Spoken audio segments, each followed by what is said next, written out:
Hello and welcome to Primetime Football. We are back. This is back. I'm sorry for 2 weeks that I was offline.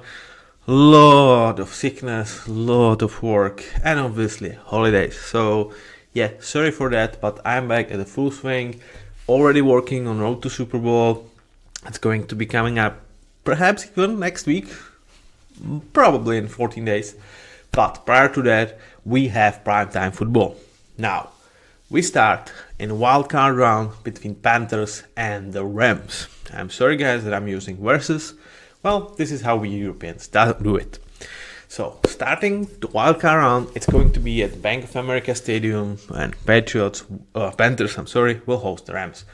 Well, you might disagree with the seeding and the fact that 8 and 9 Panthers, who lost to the Buccaneers but got saved by the Falcons, won the division and are hosting one of the best, if not the best team in the league. But this is it. And I, for once, actually am kind of for it because it makes division title and like all of the games in like last 2 weeks usually quite important. So I kind of like that. Now, what's the storyline for this game? To me is, did it once. It already happened. Panthers have managed to beat the Rams. And whilst they are definitely not favorites, I actually do believe they could cause an upset because, let's face it, they do have a solid run game, which when you look at the Rams, I feel like with the pass rushers they have, throwing against them is hard and running is not easy, but it's definitely slightly easier than passing. And with run game, you can shorten the games. Less possessions, and even though I definitely do trust Matthew Stafford with less possessions, it's kind of the muddy game that Panthers can thrive in. Now, let's talk about matchups. We start with, well, obviously, it's Bryce versus Matthew. Now, Matthew Stafford, is he an MVP or is it Drake May? My vote would go to the Matthew Stafford. My reasoning would be strength of schedule. I think it's just the edge, but at the end of the day, I think it's damn freaking close.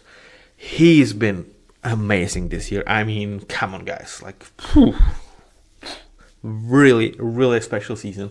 As you can see, with my new card, I would appreciate the feedback if you like more the stadium pictures instead of some statistics. I actually upgraded Matthew Stafford towards an elite starter. And I just feel like he freaking deserves it. To me, he was for, I would say 2 years now, the number 5 guy behind the big 4 of Joe Burrow, Lamar Jackson, Patrick Mahomes, and Josh Allen. And I think the performances of this year definitely edges him on the top to just be on par with the rating that I have for him as an elite starter. Now, he had a stinker against the Falcons. That was not his best game. And, against the Panthers in the first one, it's not like he just ran away with that game. But definitely, he is a special player. On the other side, Bryce Young. And for him, my ranking remains just a decent starter, which is kind of like a guy that you are not sure that you are moving forward with.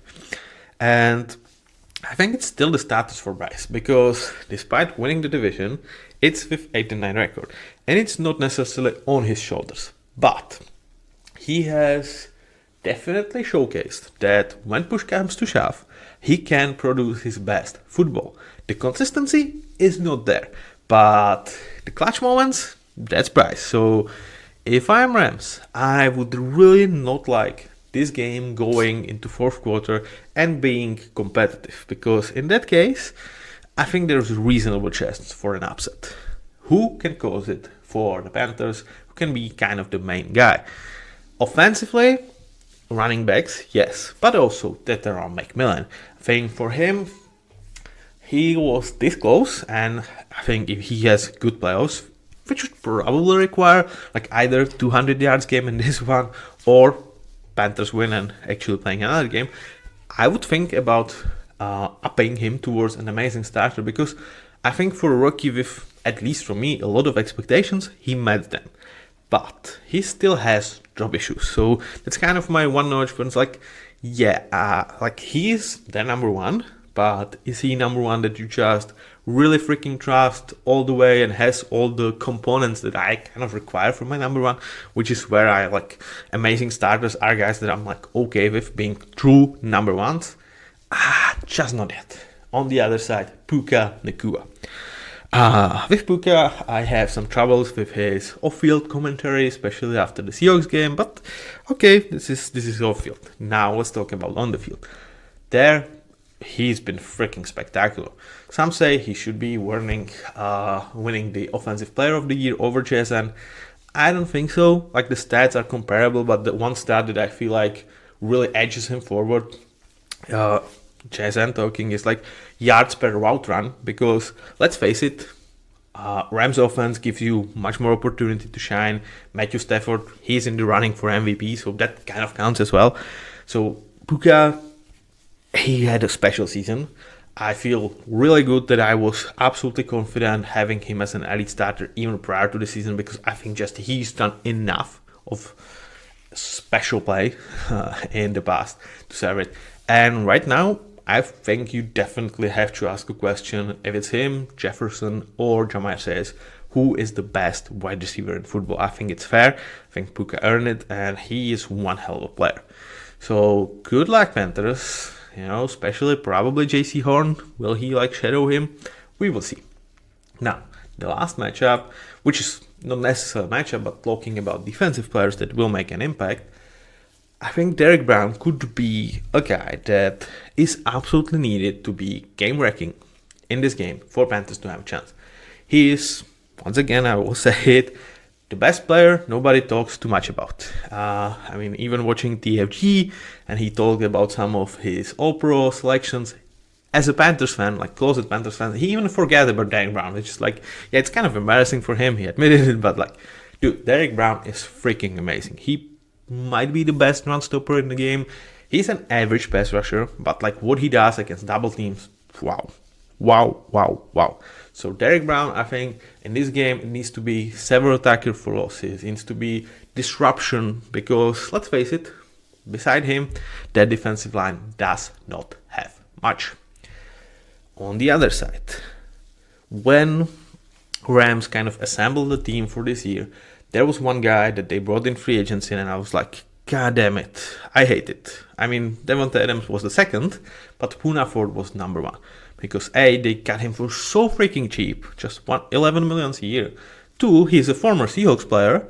And 3, he kind of doesn't fix their biggest issue that their D-line have, but he definitely plugs it really well. And the issue is, they build the defensive line with a lot of athletes. Their guys are not the biggest. You can get a push on them, but with twist and stance, their pass rush is dangerous as hell.